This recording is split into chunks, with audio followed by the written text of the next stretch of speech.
안녕하세요. 두산입니다. 오늘은 마무리를 하게 되었는데 원래 1년 정도로 계획했던 일이 예상외로 길어져 버렸습니다. 초심자를 위한 기초진리와 정각 안내 정도로 소개하려던 계획이 신도 행사로 진행되었던 천지사까지 가감없이 공유되다 보니 기간이 더 늘어져 버렸네요. 원래 계획보다 더 길어지긴 했지만 어느새 마무리 짓는 시간에 와 있으니 시작이 있으면 반드시 끝이 있구나 싶습니다. 신도를 받드느라 일에 치여 정신없이 지나치는 듯 했는데 영상 작업 중 지난 시간을 복귀하다 보니 오히려 놓치고 있던 신도의 의중을 뒤늦게 깨닫는 경우가 많았습니다. 2019년 설악인문 탈고 당시와 비교한다면 지난 6년간 진리의 체계가 크게 2번 바뀌게 된 것은 가장 큰 소득이었습니다. 물론 올해 10월 이후로 바뀌게 된 오행 관련 내용은 초기 영상부터 적용되질 못해 옥에 티로 남은 흠결 부분은 정말 아쉽게 되었지만 여전히 큰 틀에서의 방향성은 처음이나 지금이나 변함이 없습니다. 그동안 제가 깨달은 바 핵심을 정리해 소개한 콘텐츠 일이 많지 귀를 열고 닫는 건 다들 각자의 몫이겠지요. 다만 10월 2일 오행과 달의 위상 변화 동영상을 올리고 나니 그만 신기해서 문이 닫혀버렸습니다. 대모님, 선사님의 자리가 세워진 기쁨도 큰 반면 앞불사 그동안 파란 도생들을 향해 열려있던 문이 점점 좁아지더니 급기야 이를 계기로 닫힌 건 전혀 예상에 없던 일이었습니다. 그 시작은 그저 사소한 듯 보이는 승하님의 미묘한 감정에서 시작이 됐는데 순간 욱하는 인간적 감정이겠거니 했던 그 마음의 뿌리를 찾고 찾다 보니 훨씬 더 근원적인 곳에서 샘솟는 기운의 파장이었고 우리 역시 매번 겪어온 일상이었지만 이날은 조금 더 특별했습니다. 어찌 보면 그동안 수없이 누적되어 오던 것이 신계의 자리가 제대로 잡히는 순간 본물이 터져버린 듯 보였습니다. 신계의 의중을 항상 주시하던 입장에서 일면 이해가 안 가는 건 아니었지만 그 뒷감당은 인사의 몫이었기에 신중할 수밖에 없었습니다.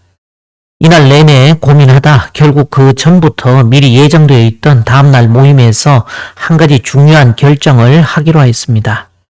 일거수일투족 인사의 행동을 살피는 신계의 눈치를 보는 입장에서 다음날 아침 뜻밖의 신계의 사인까지 들어옵니다.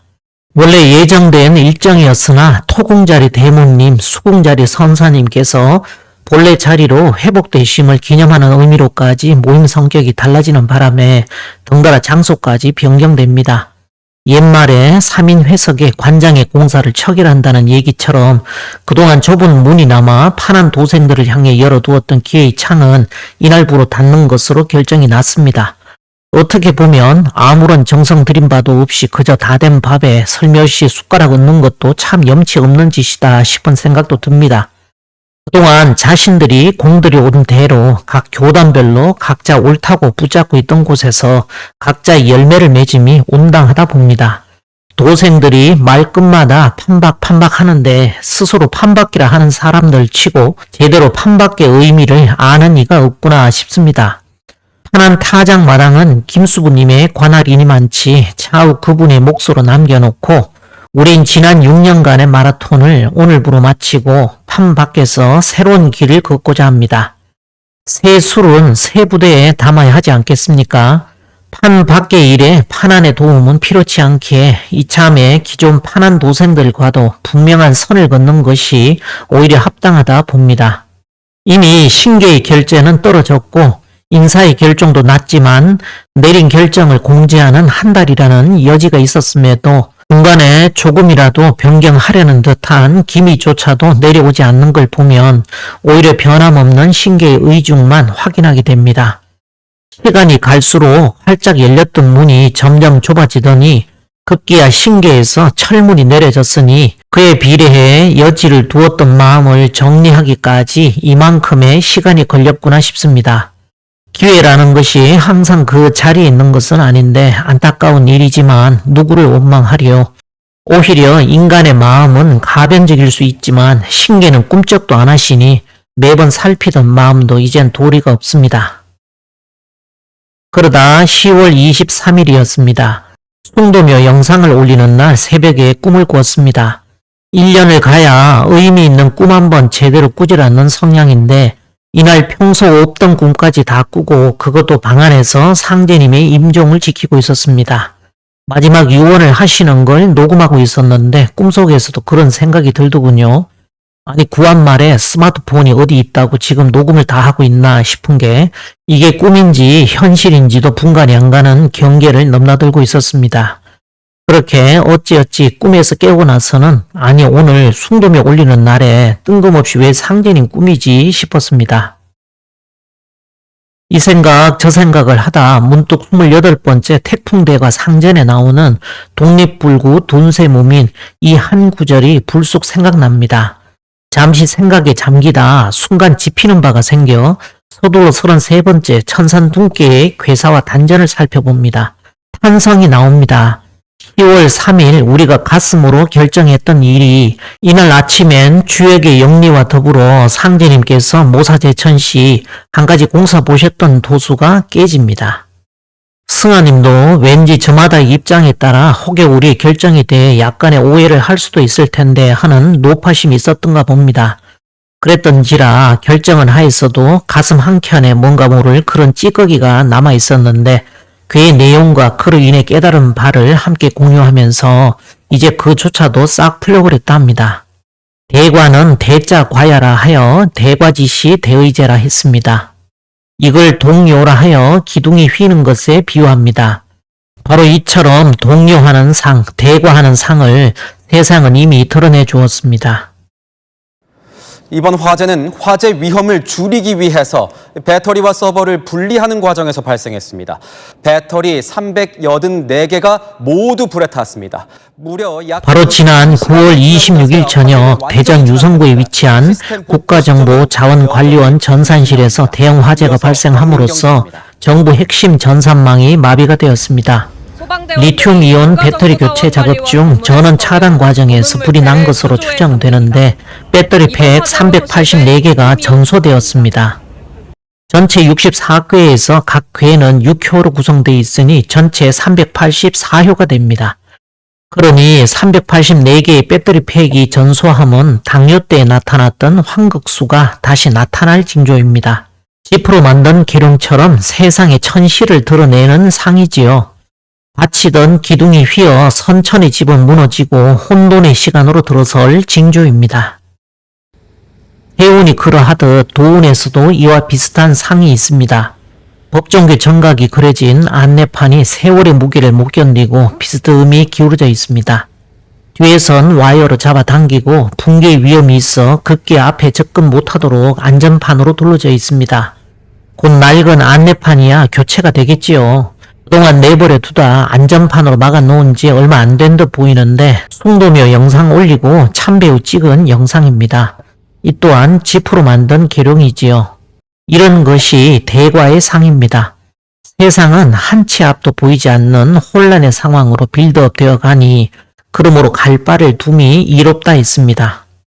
독립불구 둔세무민은 천산둥께와 연결이 됩니다.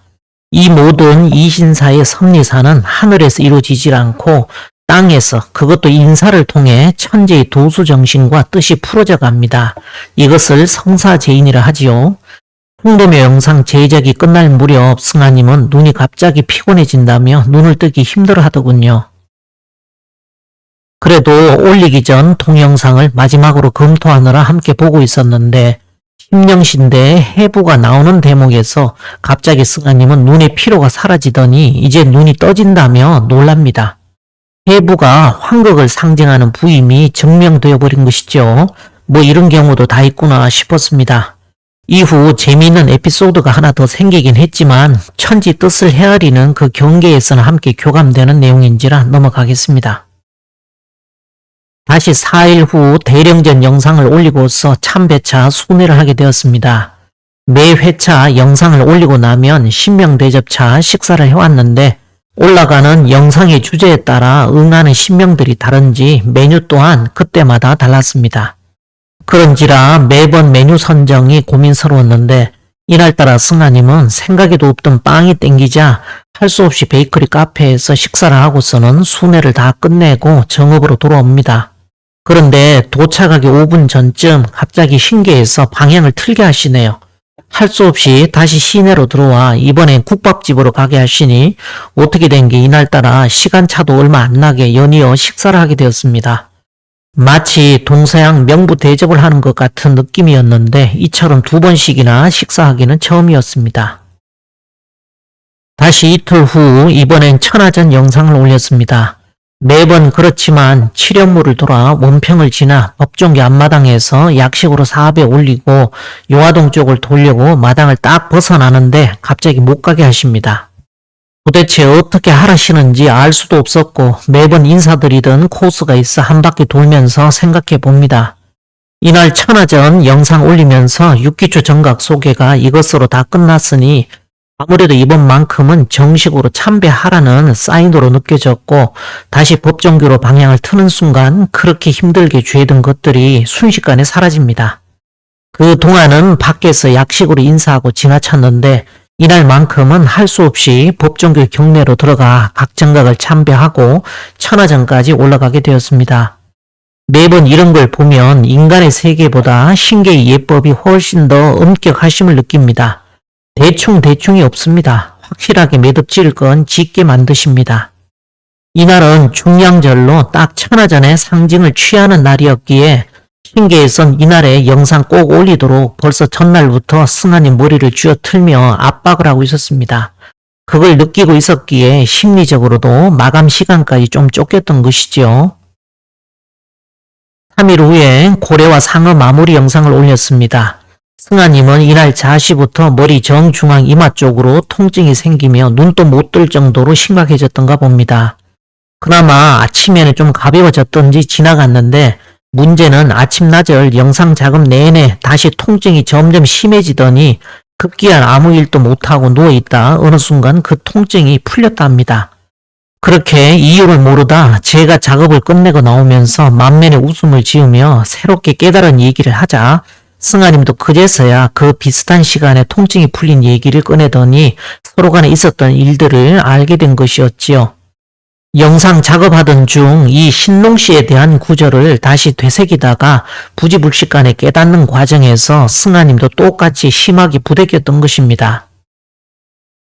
훔치는 신농씨 찾는 도순이라 하시는 고수부님의 수수께끼 같은 말씀을 깨닫는 순간 바로 머리꼴에 내려앉은 그 분이 앉으실 자리가 뻥 뚫려버린 것이죠. 비록 비열한 것이라도 의통을 알아두라. 기사묘법을 알라고 하지 말고 의통을 알아두라 하는 이 말씀이 다 하나로 연결된 말씀이었습니다. 이미 한 달 전 신계의 문은 닫혔으나 인사에선 시리즈별로 영상 마무리하느라 지금껏 달려왔네요. 상제님의 수족을 걷는 일은 이제 오직 김수부님의 몫으로 남았으니 추후라도 파난 도생들에게 다시 기회가 주어지기를 바라며 금일로 종결 짓고 영상 제목 그대로 둔하려 하니 그동안 애청해 주신 분들께는 감사 인사를 드리겠습니다. 쉽지 않은 얘기 다들 듣느라 수고 많으셨습니다.